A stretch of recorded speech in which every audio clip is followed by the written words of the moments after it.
Hi, my name is Yvette Russell, and I'm going to be addressing why we should be eating insects. For tens of thousands of years, people have been eating bugs. The ancient Romans and Greeks enjoyed cicadas and beetle larvae as a delicacy back in the first century. During the biblical era, Christians and Jews enjoyed grasshoppers, locusts, and beetles. Insect eating is a part of life for many cultures across the globe, so why do Americans think of it as such a gross concept? Only recently in the US have we heard news stories introducing us to the idea of insect eating. People are often grossed out about it, but would they be as grossed out if they knew all the benefits it had to the environment and to our bodies? This topic applies to everyone because our current food systems in America are not sustainable. Our methods of mass producing meat and processed foods are toxic to the environment and our health. I'm going to give you the breakdown on why we should get over our fear of eating insects and start considering it as a serious solution to the food crisis in America. My first point, eating bugs is good for the environment. My second point, bugs are nutritious. And my third point, bugs are everywhere. First of all, eating bugs is good for the environment. Insect eating is a long term to the solution in America. Insects produce less methane than livestock. Cattle produces methane, which is 28 times more powerful than CO2 at warming the environment. 20% of global warming can be attributed to methane gas. Author Eliza Mills states that crickets produce 80% less methane than cattle. Bugs require significantly less water than livestock. 70% of all fresh water in the world is used in agriculture. Here's a quote from author Eliza Mills with Marketplace. It takes 500 gallons of water to produce a pound of chicken meat. It takes 2,000 for a pound of beef. A pound of crickets requires only about a gallon. Crickets take in most of their water through food sources like potatoes and carrots. Agriculture is one of the leading causes of deforestation. Farming insects take significantly less space than livestock would, which means you can produce more insects in a smaller amount of space than you would be able to do with livestock. Many insects already lived in a confined space with other insect species as well. An overcrowded environment wouldn't cause the insects more stress than their natural environments, which would lower the risk of diseases being spread. Here's another quote. It's from Science Direct. When living conditions are sanitary, industrial insect farming does not have additional risk of disease beyond what is normally present for the respective species. Now that we've gone over environmental impact, I'll move on to insect nutrition information. Insects are high in nutrients, vitamins, minerals, and protein. You may ask, which bug am I supposed to eat? Well, I'll tell you. Beetles are a common choice among bug eaters as they're high in protein. Butterflies and moths are full of protein and iron in their larval stage.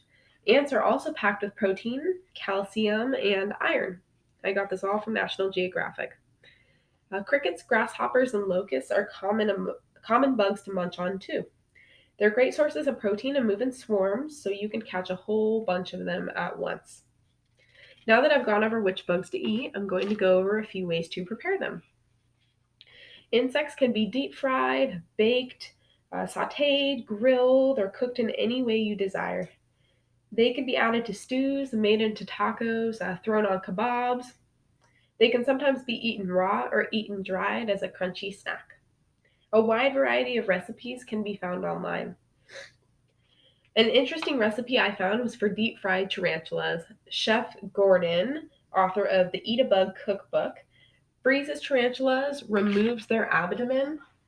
He takes off all their hair and then rolls them in tempura batter and drops them in hot oil. And there's a deep fried tarantula right there. That's the after, I guess, the product of all the steps. And I did just find that online as well. Now that you've heard the environmental and nutritional benefits of insect eating, I'll bring you to my last point. Insects are everywhere. There's an estimated 10 quintillion insects alive at this moment, so there's no shortage of them by any means. They can also be found everywhere across the globe. Different regions have different species, but if we're just looking in the US alone, we have 91,000 described species of insects. Eating insects also works as a natural pest control. Beetles and ants are common backyard pests. The good news is both of those pests are edible. You can marinate and fry up some beetles or bake a pan of ants to throw over a salad. The stink bug population has skyrocketed since they were first spotted in the US in the late 90s. While they may seem smelly and gross on the outside, its insides are edible and actually taste kind of like apples. Eating stink bugs can keep their population under control.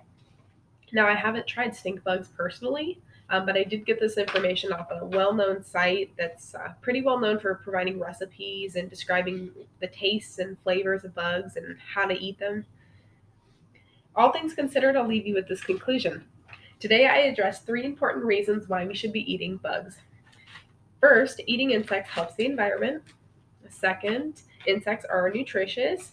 And third, we have almost an infinite supply of insects. Eating bugs shouldn't be such a taboo idea in the US. Insects provide lots of benefits to our bodies and the environment. People have eaten insects for tens of thousands of years and still continue to do so across the globe. So there's no reason we shouldn't be on board with it. I encourage everyone to try making dinner with mealworms instead of ground beef, or throw some crickets and do jambalaya, and I'll show you a picture of that. You can even get dried crickets or like an assorted dried mix off Amazon. There's the cricket jambalaya.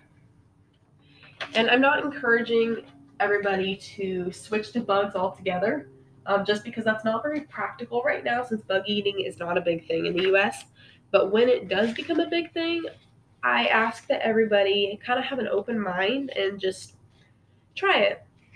Try it and see what happens. You may like it. You may find that you love it, in fact.